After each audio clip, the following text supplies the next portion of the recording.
গহীন অভয়ারণ্যের মাঝে বৃহৎ সেগুন গাছের পোক্ত ডালের উপর বহু কসরত করে তৈরি করা টংঘরের ভেতরটা ছিল নান্দনিক আর সুসজ্জিত।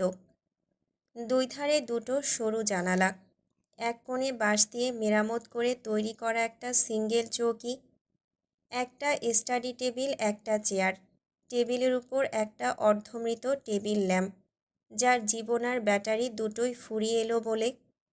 এছাড়া রয়েছে পানির কেতলি আর নিত্য প্রয়োজনীয় টুকটাক আসবাবপত্র। ঘরের এক কোণে ছোট্ট ফায়ারপ্লেসটাতে জুৎসই আগুন জ্বলছে, যা লালচে আভায় আলোকিত চারপাশ। টেবিলের পাশেই বিছানার বিপরীতে রাখা আছে পুরাতন ধাঁচের একটা সিঙ্গেল কাউচ। দেখেই বোঝা যাচ্ছে এই ঘরটি একজনের বেশি মানুষের জন্য উপযোগী নয়। আর না তো এই গা ছমছমে জংলা পরিবেশে সাধারণ কোনো মানুষ টিকে থাকতে পারবে বেশি দিন।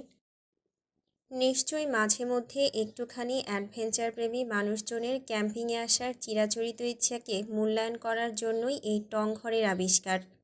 সে যাই হোক, ঘরটা বেশ সুন্দর, কিঞ্চিৎ ভীতিকর, তাও চলে। সঙ্গ দেওয়ার জন্য মনের মতো একজন হলেই হলো।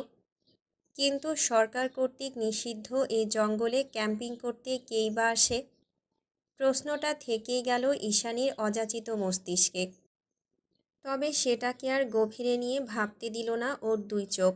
তার আগেই সেই নীলাম্বর আখিপল্লব আটকে গেল টংঘরের সঙ্গে এঁটে থাকা এক টুকরো টানা বারান্দায়। ল্যান্টার্নের মৃদু রোশনায়ে আলোকিত হয়ে আছে পুরো জায়গাটা। খোলা বারান্দার ওপাশে ঝমঝমে মুখরিত আওয়াজে সুউচ্চ পর্বত ছাড়িয়ে নেমে আসছে নাম না জানা পাহাড়ি ঝর্ণার বহর। দিনের আলোতে হয়তোবা স্বর্গের মতোই অপূর্ব লাগে এই জায়গাটা, তবে শুনশান নিরিবিলি রাতের ল্যান্টার্নের মৃদু রোশনায়েও তার সৌন্দর্য অতুলনীয়। এখানে দাঁড়িয়ে দেখতে গিয়ে চোখ দুটো ওই টানা বারান্দায় এমনভাবে আটকে গিয়েছিল যে ঈশানী আর ঘরের মাঝে দাঁড়িয়ে থাকতে পারল না একদণ্ড। কোথায় আছে, কার সাথে আছে, কি করছে, সব কিছু এক মুহূর্তের জন্য ভুলে গিয়ে মনের ভেতর জাগ্রত কৌতূহল আর উৎকণ্ঠার বশবর্তী হয়ে একছুটে চলে গেল সেই এক টুকরো খোলা বারান্দায়। এবারে ঝর্ণার ঝিরিঝিরি আওয়াজটা আরও বেশি গাঢ় হলো কর্ণকুহরে। সেই সাথে রাতজাগা বন্যপ্রাণীর ঘুটঘাট আওয়াজ তো রয়েছেই। তবে ঈশানী এই মুহূর্তে দুনিয়া ভুলে গিয়েছে। এই মুহূর্তে বললে ভুল হবে। অচেনা লোকটার সান্নিধ্যে আসার পর থেকেই এই মাত্রাতিরিক্ত আকর্ষণীয় পুরুষ আর তার আশেপাশের জিনিসপত্র ছাড়া আর কিছু নিয়ে ভাবতে পারছে না ও। নিশ্চয়ই কোনো এক অজানা চৌম্বকীয় শক্তি বলে ঈশানীকে টানছে সে। নয়তো অচেনা লোকটার প্রতি এত আগ্রহ কেনই বা হবে? ঘর কোনো একগুঁয়েমে ঈশানীর। তাছাড়া মানুষ ঠিক কতটা আকর্ষণ অনুভব করলে কোনোরূপ দ্বিধাবোধ ছাড়াই অজানা একটা লোকের হুডি পরে নির্বিঘ্নে ঘুরে বেড়াতে পারে, সেটাও ভাববার বিষয়।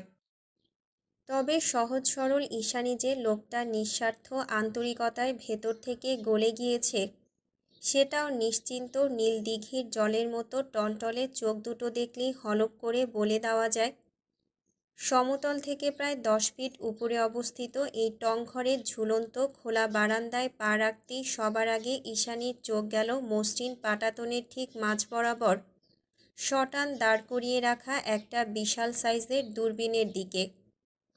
দূরবীনটা জঙ্গলের মাঝে সেই পাহাড়টার দিকেই তাক করানো, যেটাতে হাইকিং করতে গিয়ে আজ এই পরিস্থিতির শিকার হয়েছে ঈশানী।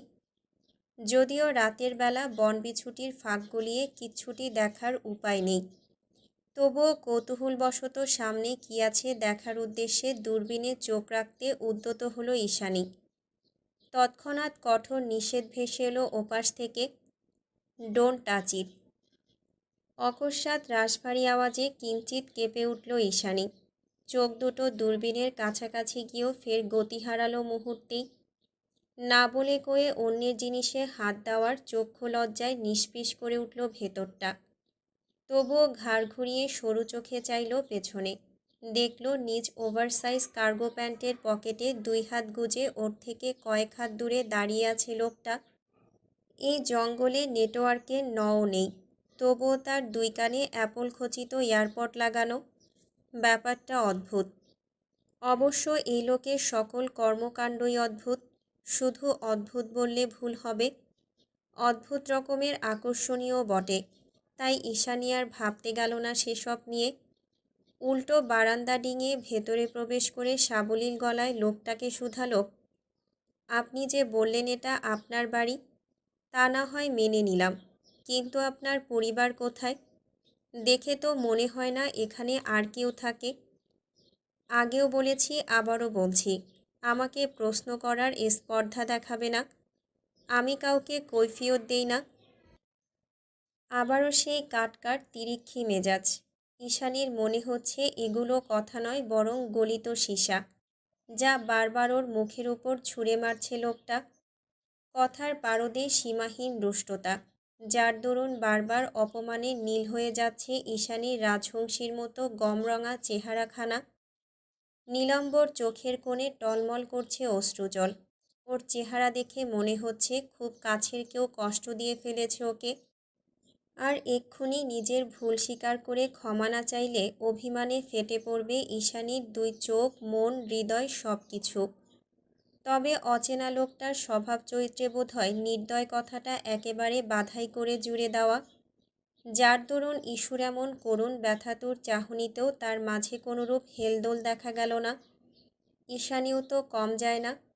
ভেতর থেকে দুর্বল হলেও বাইরের কাঠিন্য যথাসম্ভব ঠিকই ধরে রাখার ক্ষুদ্র প্রয়াস চালালো। লম্বা শ্বাস টেনে ঝাঁঝালো গলায় বলল, ঠিক আছে, তাই হবে।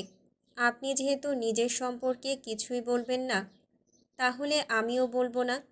দয়া করে আমাকেও কিছু জিজ্ঞেস করতে আসবেন না। কিন্তু একটা কথা। লোকটা বোধহয় ক্রুদ্ধ হাসল। কালো মাস্কের আড়ালে ঠোঁটের আগায় খেলে যাওয়া সেই তীক্ষ্ণ হাসিটা চোখ এড়াল না ঈশানীর। তবে ওর নজর এখনও পিয়ার্সিং করানো শূন্য একজোড়া ধূসর বাদামি চোখে নিবদ্ধ। তার চোখ দুটোই যেন এক সমুদ্র রহস্য বহন করে, আর সেই রহস্যে ক্রমশ তলিয়ে যায় ঈশানী। কি কথা? মাস্কের আড়াল থেকে আবারও সেই হাস্কি ডিপ রাশভারী পুরুষালী কণ্ঠস্বর ভেসে আসতেই ভ্রম কাটে ঈশানীর। তৎক্ষণাৎ লোকটার চোখ থেকে চোখ সরিয়েও বলে, আমাকে দয়া করে রিসোর্টে পৌঁছে দিন। ওখানে আমার বন্ধুরা অপেক্ষা করছে। এত রাতে তোমাকে পৌঁছে দেব? মশকরা পেয়েছ? লোকটার কথার মাঝে নিদারুণ হেয়ালিপনা আর জিদ্দি মনোভাব। তবে ঈশানী টলল না। উল্টো কথা ছুড়ে বলল, পৌঁছে দিতে পারবেন না তাহলে আমাকে সেভ করেছেন কেন? কে বলল আমি তোমায় সেভ করেছি? তবে এবারের কথাটাও হেয়ালি কিনা ঠিক বুঝে উঠতে পারল না ঈশানী। তাই আশ্চর্য কণ্ঠে বলে উঠল, মানে? এরপর অনেকক্ষণ যাবৎ উত্তরের আশায় দাঁড়িয়ে থাকলেও ওপাশ থেকে আর কোনো প্রত্যুত্তর ভেসে এলো না ঈশানীর কানে। ফলস্বরূপ সামনের দৃশ্যপট পর্যবেক্ষণ করার প্রয়াসে চট করে মাথা তুলল ঈশানী। দেখল লোকটা টংঘরের দুয়ার খুলে কোথাও বেরিয়ে যাচ্ছে। সঙ্গে সঙ্গে তাড়াহুড়ো করে এগিয়ে গিয়ে পেছন থেকে লোকটার স্কিনি স্যান্ডো গেঞ্জিটা হাতের মুঠোয় খপ করে টেনে ধরল ঈশানী। আবারও সেই অনাকাঙ্ক্ষিত শারীরিক স্পর্শে ভেতরটা নাড়িয়ে দিল ওর সুপ্ত নারীসত্তা। তৎক্ষণাৎ মনের মণিকোঠায় ঘাপটি মেরে বসে থেকে কেউ একজন চেঁচিয়ে বলে উঠল, কি আছে তার মাঝে? কেন এত আকর্ষণীয় লাগছে তাকে? আগাগোড়া সে একজন নির্দয় তিক্তভাষী সবিষ্ট পুরুষ, আর তো কিছুই নয়। কি দরকার নিজেকে তার সামনে এমন অসহায় প্রমাণ করার? তুই না আত্মবিশ্বাসী? অন্য মনটা তৎক্ষণাৎ বিদ্রোহ করে গলা ছেড়ে বেহায়ের মতো বলে উঠল, আমি বোধহয় সত্যি সত্যি ঝড়ের বেগে প্রেমে পড়ে গেলাম। বিপরীত পক্ষ শুধালো, এভাবেও চেহারা না দেখে নাম না জেনে তার কথার মায়ায় না পড়ে এক দর্শনে প্রেমে পড়া যায়? জবাবে অন্য মন লাফিয়ে উঠে বলল, যায় তো, খুব যায়। এই নিয়ে দুইবার বাঁচালো সে আমায়। এখন এই মুহূর্তে আমি তার হেফাজতেই সুরক্ষিত রয়েছি। এটা কি আন্তরিকতা নয়? আর সবচেয়ে বড় কথা, আমার মস্তিষ্ক নয়, হৃদয় তাকে চাইছে। এতে আমার হাত কোথায়? শরীরে একটা কোমল হাতের টান অনুভব হতেই পেছনে ঘুরল লোকটা। পেছনে ফিরে ঈশানীর পানে প্রশ্নসূচক দৃষ্টি নিক্ষেপ করতেই দুই মনের বাগ্বিতণ্ডার ইতি ঘটে তৎক্ষণাৎ। মনের ভাবনাকে পাছে হটিয়ে মেয়েটা মুখ ফুটে বলে ওঠে, কোথায় যাচ্ছেন আমাকে রেখে? ওর কথায় সংকোচ সুস্পষ্ট। হাতটা তবুও অজানা অধিকারবোধে আটকে আছে সুঠামদেহী অচেনা লোকটার পিঠের খাঁজে। লোকটা নিজের কানের এয়ারপডগুলো খুলে পকেটে রেখে ঘাড় ঘুরিয়ে ঈশানীর দিকে পূর্ণ দৃষ্টি নিক্ষেপ করে বলল, চিন্তা নেই, ফিরে আসব। ঈশানী জানে কোনো এক অজানা কারণে এই মানুষটা কৈফিয়ত দেওয়া একদমই পছন্দ করে না। তবুও উপায়ন্তর না পেয়ে আরেক দফা অপমানিত হওয়ার প্রস্তুতি নিয়েই শুধালো, বলছি যে এত রাতে জঙ্গলে আমি একা একা থাকব, না গেলে হয় না? লোকটা যেতে যেতে জবাব দিল, না হয় না, চুপচাপ এখানে ওয়েট করো, ভালো না লাগলে ঘুমিয়ে পড়ো। লোকটার কড়া জবাবে হেলদোল হলো না ঈশানীর। উল্টো দ্বিতীয়বার প্রশ্ন ছুড়ে বলে উঠল, আর আমাকে রিসোর্টে কখন পৌঁছে দেবেন? আবহাওয়া ভালো হলে আগামীকাল, মাটির রাস্তা না শুকালে শহরের দিকে যাওয়া পসিবল নয়। আর আপনি? ঈশানী বাক্যটুকু শেষ করতে গিয়েও পারল না আর। তার আগেই হুড়মুড়িয়ে বেরিয়ে গিয়ে বাইরে থেকে ধাপ করে টংঘরের দরজা লাগিয়ে দিল লোকটা। আর ঈশানী একা একাই পড়ে রইল মাটি থেকে প্রায় 10-12 ফিট উপরে গহীন জঙ্গলের মাঝে ওই ছোট্ট এক টুকরো ঝুলন্ত ঘরের ভেতর। বারান্দায় টাঙানো হারিকেনটা এখনও টিমটিমিয়ে আলো ছড়াচ্ছে চারিদিকে। পরিবেশটা রোমাঞ্চকর, অথচ ঈশানীর একটুও ভয় করছে না। উল্টো ভেতর ভেতর আগ্রহের দাবানলকে কুরে কুরে খাচ্ছে। কেন যেন তাকে জানার, তাকে চেনার এক আকাশসম ইচ্ছে মস্তিষ্কে জড়ো হয়ে আছে।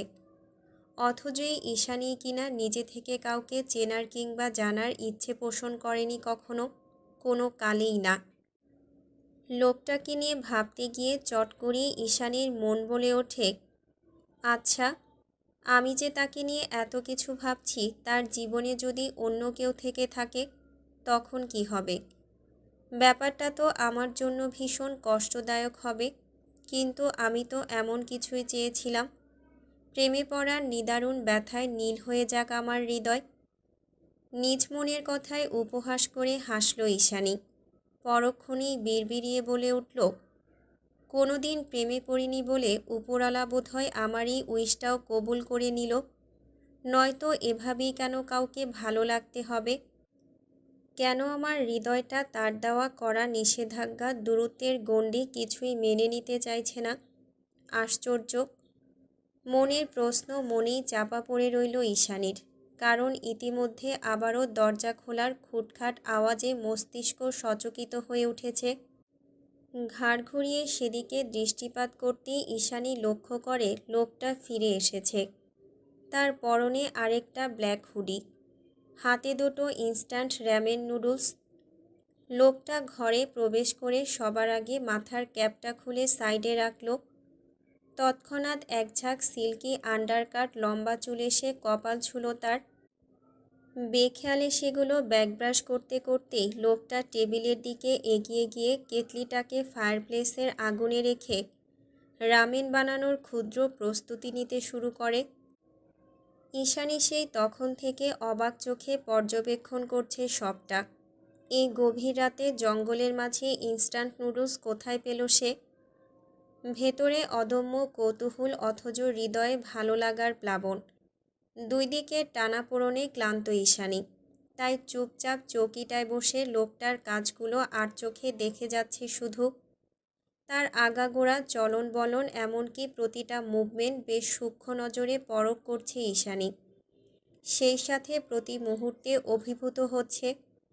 না চাইতেও ভেতরে ভেতরে তার প্রতি আকর্ষণ অনুভব করতে বাধ্য হচ্ছে। ঈশানী যখন আর চোখে এভাবে চোরের মতন লুকিয়ে লুকিয়ে লোকটাকে একমনে পরখ করছিল, ঠিক সেই সময় হুট করে লোকটা না ঘুরিয়ে ঈশানীর উদ্দেশ্যে বলে উঠল, আমাকে এভাবে লুকিয়ে দেখা বন্ধ করো। চরম অপরাধ বোধ করে ধরা পড়ে যাওয়ার মতোই হৃদয়টাকে কেউ এক থাবায় খামচে ধরল ঈশানীর। ও তাড়াহুড়ো করে চোখ নামিয়ে নিজের শুষ্ক অধর ভিজিয়ে কথা ঘোরানোর প্রয়াসে অস্পষ্টে বলল, এত রাতে এখানে রামেন কোথায় পেলেন আপনি? আমাকে অযথা প্রশ্ন করো না, উত্তর পাবে না। কথা বলতে বলতেই লোকটা এবার রামেনের কাপ সমেত ঘুরে দাঁড়ালো ঈশানীর দিকে। কাপ দুটো থেকে ভুরভুর করে রান্না করা রামেনের সুস্বাদু সুবাস বেরিয়ে আসছে, যা ঈশানীর ক্লান্ত পরিশ্রান্ত পাকস্থলীকে দ্বিগুণ ক্ষুধার্ত বানিয়ে দিতে সক্ষম। রামেনের গন্ধে ঈশানী লোকটার দিক থেকে চোখ সরালো ফের। লোকটা এবার এগিয়ে গিয়ে কাপ দুটো স্টাডি টেবিলের উপর রাখল। সঙ্গে সঙ্গে রাগ অভিমানের পাট চুকিয়ে ক্ষুধার্ত ঈশানী এগিয়ে গিয়ে বসে পড়ল চেয়ার পেতে। ঈশানী চেয়ারে বসেছে দেখে লোকটা বিছানার পাশ থেকে একটা বেতের টুল টেনে ওর মুখোমুখি হয়ে বসল। ঈশানী তখনও চপস্টিকার মুখের সাহায্যে গরম রামেনকে ঠান্ডা করার নিদারুণ চেষ্টায় মত্ত। তবে মুখ তুলে খাওয়ার আগেই ওর দুনিয়া থমকে দিয়ে আচানক নিজের কালো মাস্কটা খুলে ফেলল লোকটা। সঙ্গে সঙ্গে ঈশানী যা ভেবেছিল তার চেয়েও দ্বিগুণ আকর্ষণ খেলে গেল ওর নীলমণিযুক্ত দুই চোখের পাতায়। এবার আর লুকিয়ে চুরিয়ে নয়, অজানা ঘোরের বশে অনেকটা নিঃসংকোচে লোকটার মুখশ্রীর পানে হাঁ করে তাকিয়ে রইল ঈশানী। ফায়ারপ্লেসের জ্বলন্ত অগ্নিশিখায় একটা গম্ভীর অথচ ভীষণ সুদর্শন যুবকের ধারালো চোয়াল, তির্যক ভ্রুযুগল, ফিনফিনে পাতলা কালচে বাদামি অধর, আর সবচেয়ে আকর্ষণীয় অধরতলার কুচকুচে কালো তিলক, সব কিছুই এক ঝলকে মুখস্থ করে নিল ঈশানী। তবুও যেন আগ্রহ দমার নামই নেই, অথচ লোকটা কত নির্দ্বিধায় রামেনের চপস্টিক চালাচ্ছে। মনোযোগী ভঙ্গিমা তার চোখে মুখে স্পষ্ট ফুটে উঠেছে। কাজের মাঝে ঠোঁটের ফাঁক গলিয়ে ঝিলিক দিচ্ছে এক সারি সুগঠিত দন্তরাশি। লোকটা ক্ষণে ক্ষণে দাঁত দিয়ে তার অধর কামড়ে ধরছে, কখনো বা পিয়ার্সিং করা ভ্রুতে ভাঁজ ফেলে অজান্তেই জিভ দিয়ে গাল ঠেলে ধরছে। আর এই প্রতিটা কাজ বিস্ময়ে পরখ করছে ঈশানী। কি জানি কেন এত ভালো লাগছে। এখন তো সন্দেহের পাল্লা আরও ভারী হয়ে উঠল ঈশানীর। এবারও সত্যিই মনে হচ্ছে এই লোক নির্ঘাত কোনো নামিদামি সুপারস্টার। নিশ্চয়ই প্রকৃতির সঙ্গে একাকী সময় কাটাতে একটু বিশ্রাম নিতেই চুপি চুপি নেটওয়ার্কের বাইরে চলে এসেছেন। ব্যাপারটা দারুণ। আজকাল পাপ্পারাজিদের জন্য সেলিব্রিটিদের কোথাও শান্তি নেই দুই দণ্ড। সেদিক থেকে আইডিয়াটা মোটেই খারাপ নয়। ওই জন্যই হয়তো কোনো কিছু শেয়ার করা এত আপত্তি তার। সে যাই হোক, মনের সন্দেহ আর ভয়টা তো কাটল এতক্ষণে। এত সুদর্শন আর মেনটেনিং মানুষটা যে সাধারণ কেউ হতেই পারে না, সে আমি আগেই আন্দাজ করেছিলাম। কিন্তু উনি কি সিঙ্গেল? লোকটার মুখোমুখি বসে তার দিকে নিষ্প্রভ চোখে তাকিয়ে থেকে নিজ মনের এমন নির্ভেজাল প্রশ্নে বেকুব বনে গেল ঈশানী। পরক্ষণেই নিজের উচাটান মনকে সংবরণ করতে দাঁত দিয়ে জিভ কাটল। ওদিকে খেতে খেতে ঈশানীকে উদ্দেশ্য করে লোকটা বলল, আমার দিকে হাঁ করে তাকিয়ে না থেকে খাবারে মন দাও। কি করে বুঝলেন আমি আপনার দিকে তাকিয়েছিলাম? ঈশানীর আচানক প্রশ্নে হুট করেই মাথা তুলে আবারও সেই শূন্য চোখ জোড়া ওর দিকে রিভলভার তাক করার মতোই তাক করালো লোকটা। লোকটার এহেন তির্যক চাহনিতে আত্মা কেঁপে উঠল ঈশানীর। ও তৎক্ষণাৎ ভয়ে জড়সড় হয়ে চোখ নামিয়ে আমতা আমতা করে বলে উঠল, না মানে, আপনি তো দেখেননি, অথচ বলে দিলেন। It's called six sense. খেতে খেতে জবাব দিল লোকটা। ঈশানী মনে মনে পিঠ চাপড়ালো তার। বলল, বাবা, সেলিব্রিটিদের বুঝি এত মারাত্মক সিক্স সেন্স হয়? সে যাই হোক, লোকটা যেহেতু গম্ভীরতা ছাপিয়ে একটুখানি কথা বলেছে, তাই ঈশানী ভাবল এই সুযোগে কথা এগোবেও। যদি কোনোভাবে তার ব্যক্তিগত জীবন সম্পর্কে কিছু তথ্য জানা যায়, তাহলে ব্যাপারটা মন্দ হবে না। তাই এবার নিজ উদ্যোগেই কথা ছুড়ল ঈশানী। রামেনের বাটিতে চুমুক দিয়ে বলল, আমি ঈশানী, আ কথা শুরু করার আগেই ওর মুখ থেকে বাজ পাখির মতো ছো মেরে কথা নিয়ে নিল লোকটা। বলল, ঈশানী তোজ কর্নিয়াক, কক্সবাজার বংশোদ্ভূত, চিটাগাং নিবাসী। খাগড়াছড়িতে মিউচুয়াল ফ্রেন্ডদের সাথে হিল হাইকিংয়ে এসেছ। আপাতত সেখানেই একটা স্থানীয় রিসোর্টে উঠেছ। Am I right? শেষ কথাটা বলে ঈশানীর পানে শকুনের মতো তীক্ষ্ণ চাহনি নিক্ষেপ করে তীরের ছিলার মতো এক ভ্রু উচালো লোকটা। এভাবে গড়গড় করে অচেনা লোকটার মুখে নিজের বায়োডাটা শুনে কিঞ্চিত বিব্রত হলো ঈশানী। অপ্রস্তুত ভঙ্গিতে এদিক ওদিক চোখ ঘুরিয়ে চট করেই বলে উঠল, এক রাতেই আপনি আমার অনেক খোঁজখবর নিয়েছেন বোধ করি, কিন্তু আপনার সম্বন্ধে তো কিছুই জানা হলো না। এবার না হয় আপনার সম্বন্ধে কিছু বলুন। লোকটা নতুন উদ্যমে আরেক দফা ঈশানীকে অপমানের জোয়ারে ভাসিয়ে দিয়ে বলে উঠল, আমাকে জানতে এসো না, পরে পস্তাবে। তবু আমি জানতে চাই। নরম হৃদয়ের মেয়েটার কণ্ঠে হুট করেই কোথা থেকে যে এত দৃঢ়তা এলো তা ঠাওর করতে পারল না লোকটা। তবে তৎক্ষণাৎ স্টুল ছেড়ে উঠে গিয়ে অন্যদিকে ঘুরে অনুভূতিহীন গলায় সে বলল, আগেও বলেছি, আবারও বলছি, আমি কাউকে কৈফিয়ত দিই না, so don't talk to me like that. দেখা হয়েছে থেকে ঈশানীর হৃদয়ে আবেগ জড়ানো সদ্য তৈরি হওয়া অনুভূতিগুলোকে বারবারই এভাবে মুখের উপর কড়া নিষেধাজ্ঞা আরোপ করে দিয়ে অপমানিত করছে লোকটা। তবুও কোথায় যেন নিজের আত্মসংযম, আত্মসম্মান সব কিছু জলাঞ্জলি দিয়ে ঈশানীর প্রতিবারই আগ বাড়িয়ে কথা বলার জন্য এগিয়ে যেতে ইচ্ছে করে। কারণ ওর মন বলছে লোকটা উপরে যা দেখায় ভেতরে একেবারেই তা নয়। হয়তোবা স্বভাবের দিক দিয়ে সেও অনেকটা ওর সাথে সদৃশ্য, যার কিনা উপরিভাগ শক্ত খোলসে আবৃত হলেও ভেতরটা ভীষণ নমনীয়। কিন্তু এবার মনে হচ্ছে ঈশানীর সব ধারণাই ভুল। লোকটা সত্যিকার অর্থেই পাষাণ নির্দয় প্রকৃতির। নইলে একটা মেয়ে মানুষের সাথে কিভাবে যথাযথ নিয়মে কথা বলতে হয় সেইটুকু ভদ্রতা পর্যন্ত জানেন না। নাকি সেলিব্রিটি বলে মনের ভেতরে এত অহংকার? তাই যদি হয় তবে ঈশানীও কম যায় না। ও এবার মনে মনে ঠিক করল, যতই ভালো লাগা কাজ করুক না কেন আর যতই তার প্রতি দুর্বলতা বাড়ুক না কেন, ও নিজে থেকে আগ বাড়িয়ে এই পাষাণ লোকটার সাথে আর একটা কথাও বলবে না, কিছুতেই না। যেই ভাবা সেই কাজ। মুখে একেবারে কুলুপেটে বসে রইল ঈশানী। রাত বাড়ার সঙ্গে সঙ্গে বাইরের আবহাওয়া খারাপ হতে শুরু করেছে। থেকে থেকে বিদ্যুৎ চমকাচ্ছে। হয়তো বিকেলের মতো ঝড় আসবে আবারও, আর তা না হলে মুষলধারার বর্ষণ হবে নিশ্চিত। ঈশানী যখন একমনে আবহাওয়া নিয়ে দুশ্চিন্তাগ্রস্ত, এমন সময় লোকটা বারান্দায় টাঙানো কেরোসিনের ল্যান্টার্ন নিভিয়ে দিতে দিতে হাসকি টোনে বলল, রাত হয়েছে, ঘুমিয়ে পড়ো। ঈশানী তাই করল। পরনের হুডিটা টেনে টুনে খানিকটা কাচুমাচু হয়ে চুপচাপ শুয়ে পড়ল বাঁশের তৈরি এক ফালি সিঙ্গেল বেডের উপর। এখন চারিদিকে পিনপতন নীরবতা। ছোট্ট ঘরটায় কোনোরূপ সারা শব্দ নেই। কাঠকয়লা জ্বলে গিয়ে আগুন নিভে এসেছে ফায়ারপ্লেসের, যার দরুন চারপাশ নিস্তব্ধ তিমিরে মোড়ানো। ঘুটঘুটে অন্ধকারের মাঝেই ঈশানী পাশ ঘুরে শুয়ে আছে। ঠিক সেই সময় আকস্মিক বিজলির আলোতে আলোকিত হয়ে ওঠে পুরো টংঘর।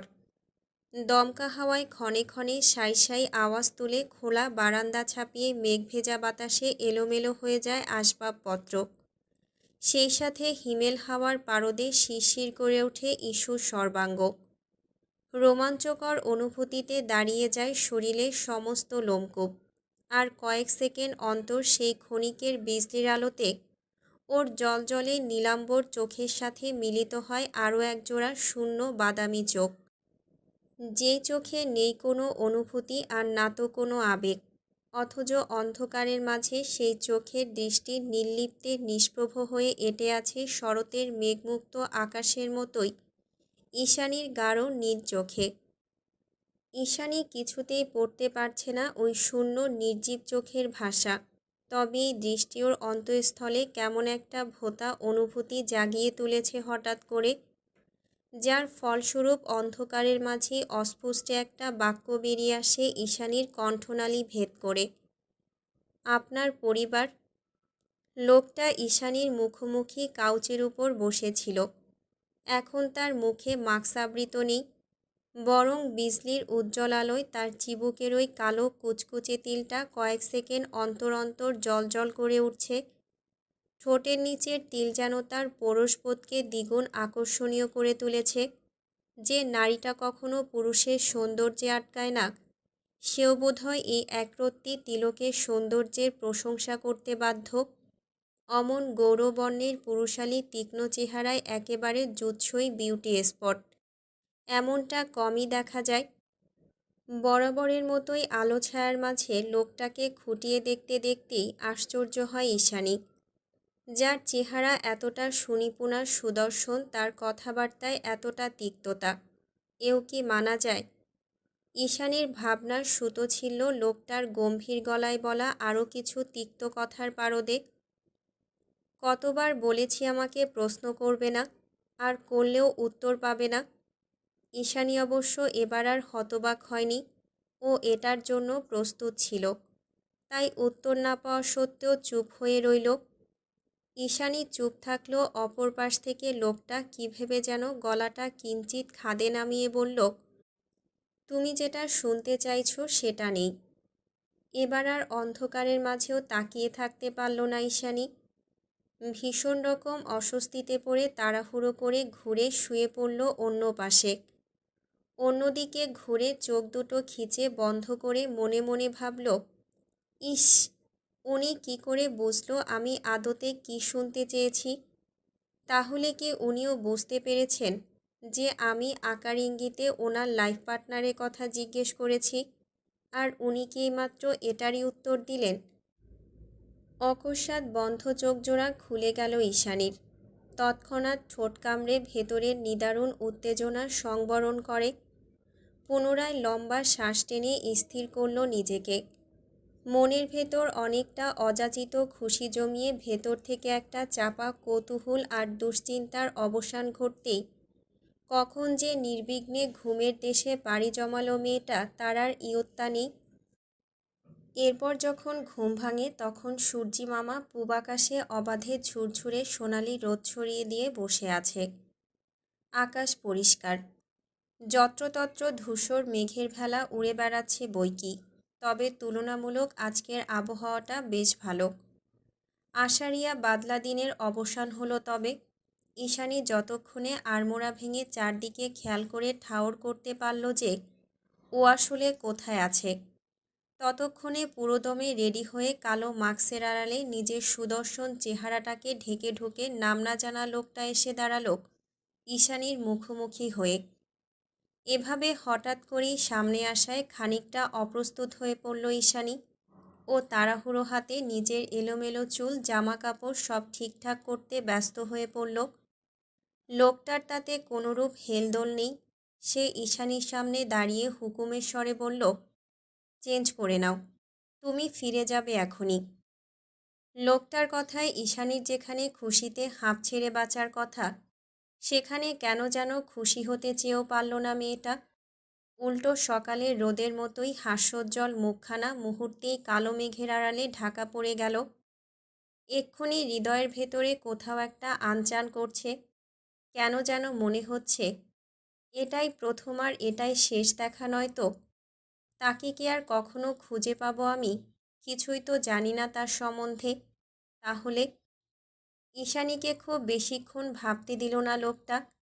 ভাবনার মাঝেই তীক্ষ্ণ আওয়াজে বলল, বাইরে ওয়েট করছি, যত তাড়াতাড়ি সম্ভব চেঞ্জ করে বেরিয়ে এসো। ঈশানী অপারগ।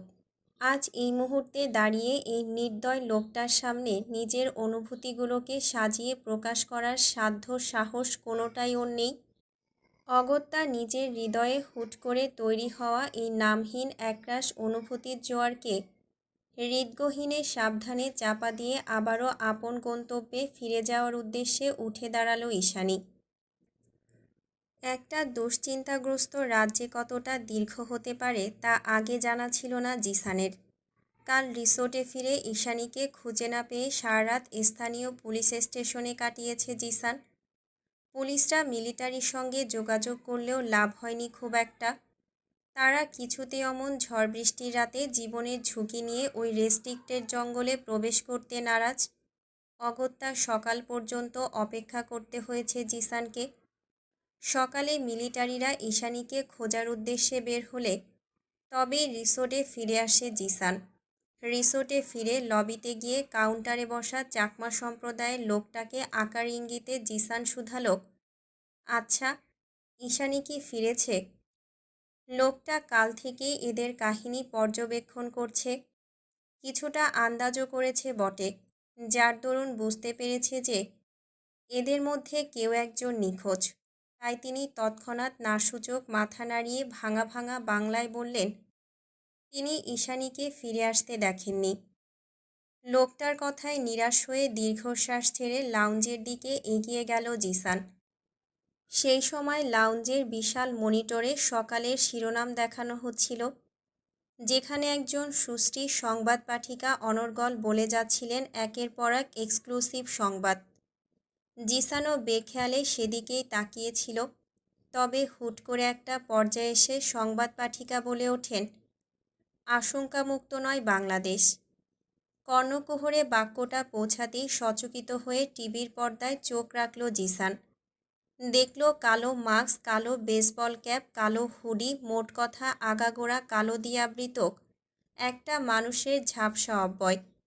বিভিন্ন জায়গা থেকে গোপনে তোলা বেশ কিছু ছবি ভাসছে টিভির পর্দায়। সেগুলোকে উদ্দেশ্য করে সংবাদ পাঠিকা বলছেন, এক গোপন সংবাদ মাধ্যম থেকে জানা গিয়েছে বিশ্বের ইয়ং মাফিয়া টেররিস্ট গ্রুপগুলোর মধ্যে সবচেয়ে ভয়ঙ্কর মাফিয়া ট্রাশ গ্রুপের লিডার এরিস ইউভান বেশ কিছুদিন ধরে বাংলাদেশে অবস্থান করছেন। প্রায়ই দেশের অলিতে গলিতে ছদ্মবেশে ঘুরে বেড়াতে দেখা গিয়েছে তাকে। ধারণা করা হচ্ছে কোনো গোপন মিশনকে কেন্দ্র করে তারই হঠাৎ আগমন। যদিও এরিস ইউভান বাংলাদেশ সরকারের সম্পূর্ণ ধরাছোঁয়ার বাইরে, তবুও তার মিশন এবং উদ্দেশ্য নিয়ে তদন্ত করছেন বাংলাদেশের গোয়েন্দা সংস্থা এনএসআই। জিসান এইটুকু দেখতে না দেখতেই ওর ফোনে কল এলো। ফোনটা রিসিভ করে কানে তোলার সঙ্গে সঙ্গে ওপাশ থেকে মৃণালিনী চেঁচিয়ে বলে উঠল, এক্ষুনি উপরে আয় জিসান, আমরা ঠিক চিনতে পারছি না ওকে। মৃণার কথা শুনে জলদি উপরে ছুটে গেল জিসান। গিয়ে দেখল পেছনের বারান্দায় উকি দিয়ে কি যেন দেখছে ওরা সকলে। জিসানও কৌতূহলবশত তাড়াহুড়ো করে এগিয়ে গেল সেখানে। অতঃপর সবাইকে সরিয়ে নিচের দিকে উকি দিতেই দেখতে পেল রিসোর্টের পেছনের গেট বরাবর জঙ্গলের রাস্তায়, যেখানে সাধারণ মানুষ যাতায়াতে সরকারের কড়া নিষেধাজ্ঞা রয়েছে, ঠিক সেই রাস্তায় একটা ছাদখোলা জিপ দাঁড় করানো, যেখানে বসে আছে কালো মাস্ক আর হুডি পরিহিত একটা লোক। আর ঈশানী অক্ষত অবস্থায় জিপের সামনে দাঁড়িয়ে কি যেন কথা বলছে লোকটার সঙ্গে। বাইরের আবহাওয়া ইতিমধ্যে বর্ষায় রূপ নিয়েছে, ঝিরিঝিরি বৃষ্টিও হচ্ছে। অথচ বৃষ্টির মাঝেই কি অবলীলায় দাঁড়িয়ে আছে ঈশানী, যেন এই মুহূর্তে বৃষ্টিতে ভিজে ঠান্ডা লাগানোর চেয়েও লোকটাকে সময় দেওয়া বেশি জরুরি। এদিকে জিসান ঈশানীকে দেখল তো ঠিকই, তবে পর মুহূর্তেই গাড়িতে বসে থাকা লোকটার পানে নজর বুলিয়ে আঁতকে ওঠে অস্পষ্ট সুরে বলল, এরিস ইউভান। রিসোর্টের সামনে জিপ থামাতেই নেমে পড়ে ঈশানী। যাত্রাপথে একটা কথাও আর হয়নি দুজনার। ঈশানী যদিও বা আগ বাড়িয়ে কিছু শুধিয়েছে, তবে প্রতিপক্ষ থেকে বরাবরই একই প্রত্যুত্তর ভেসে এসেছে, আমি কাউকে কৈফিয়ত দেই না। কাল রাত থেকে এই একটা বাক্য কতবার যে ঈশানীর আত্মসম্মানের ভিত টলিয়ে দিয়েছে তার ইয়ত্তা নেই কোনো। তবুও যাত্রা শেষে জিপ থেকে নেমে অন্তিমবারের মতো ধরা গলায় ঈশানী বলে ওঠে, আমি জানি যে আমি আপনার বিশ্বাসযোগ্য নই, তবুও শেষবারের মতো একটা আর্জি জানাচ্ছি, আপনার নামটা অন্তত বলে যান। লোকটা মাস্কের আড়াল থেকে রাশভারী আওয়াজে বলে উঠল, আর কখনো মুখোমুখি হব না আমরা। তাহলে নাম জেনে কি করবে? এই ভয়ঙ্কর সত্যি কথাটা খুব করে এড়িয়ে যেতে চেয়েছিল ঈশানী, কিন্তু পারল না। সামনে বসে থাকা অনুভূতিহীন পাষাণ লোকটা কত সহজেই না বলে দিল এই নিদারুণ পীড়াদায়ক সত্যিটা। যদিও ঈশানীর চোখ দুটো জ্বলছে খুব, গলাটাও কেমন ধরে এসেছে, তবুও বহু কষ্টতে আওয়াজ বের করে কণ্ঠনালী খাদে নামিয়েও বলল, পৃথিবীটা গোল। কখন কার সাথে কিভাবে দেখা হয়ে যায় তা কেউ আগে ভাগে বলে দিতে পারে না। আপনিও পারবেন না। তার মানে তুমি চাইছো যে তোমার সাথে আমার আবার দেখা হোক, তাই তো? Wish for danger. হ্যাঁ। বাইরে বৃষ্টির তো বেড়ে যেতেই ব্যাকসিট থেকে নিজের হুডিটা ঈশানীর মাথায় ছুঁড়ে মেরে কথাটা বলে ওঠে সে। লোকটা কৌশল জানে বলতে হবে। হুডিটা মেলে গিয়ে একেবারে ঈশানীর শরীর ঢেকে দিয়েছে। ঈশানী শুধু ঠোঁট কামড়ে চুপচাপ দাঁড়িয়ে আছে। শরীরে কথা বলার শক্তি অবশিষ্ট নেই। মনে হচ্ছে দম বন্ধ হয়ে যাবে এক্ষুনি। কারণ ইতিমধ্যে লোকটা নিজের আন্ডারকাট চুলগুলো ব্যাকব্রাশ করতে করতেই জিভ স্টার্ট দিয়েছে। অবশেষে ওদের এক রাতের কাহিনীর ইতি টেনে লোকটা চলেই যাচ্ছে। পাছে শুধু ঈশানীর জন্য রেখে যাচ্ছে এক ব্যথাতুর নীল হৃদয়, এক ঝাঁক নামহীন অসহায় অনুভূতি আর সবশেষে এক সমুদ্র আবেগের প্লাবন। বাই দ্য ওয়ে, আমি অরণ্য। আচমকা সেই ডিপ হাস্কি শটটা কানে এসে লাগতেই ঝোঁকের বশে সামনে দৃষ্টিপাত করল ঈশানী। দেখল অরণ্য ইতিমধ্যে তার জিপের ভারী চাকায় পিচ ঢালা ভেজা রাস্তার নুড়ি পাথর পিষে দিয়ে ঈশানীকে ছাড়িয়ে অনেকটা পথ চলে গিয়েছে। ঈশানী শুধু নির্বাক হয়ে দেখল। দেখতে দেখতে এতক্ষণের বহু কষ্টে দমিয়ে রাখা অশ্রুকণাটুকু কখন যে ওই অচেনা লোকটার নামে বিসর্জন দিয়ে দিল, সে কথা বলাই বাহুল্য। অশ্রুজলে যখন সামনের দৃশ্যপট আর নীলাম্বর চোখের কোটরজোড়া পুরোপুরি ঝাপসা হয়ে এলো, তখন আবারও নিঃশব্দে আখিপল্লব বুঝে এলো ওর। এত সমীকরণ মিলিয়ে কী লাভ? তার চেয়ে থাক না এমন একটু আধটু না পাওয়ার যন্ত্রণা। এই যন্ত্রণাটুকুর জন্য হলেও সে হৃদগহীনে এক আধার রাতের তরতাজা স্মৃতি হয়ে থেকে যাক সারা জীবন।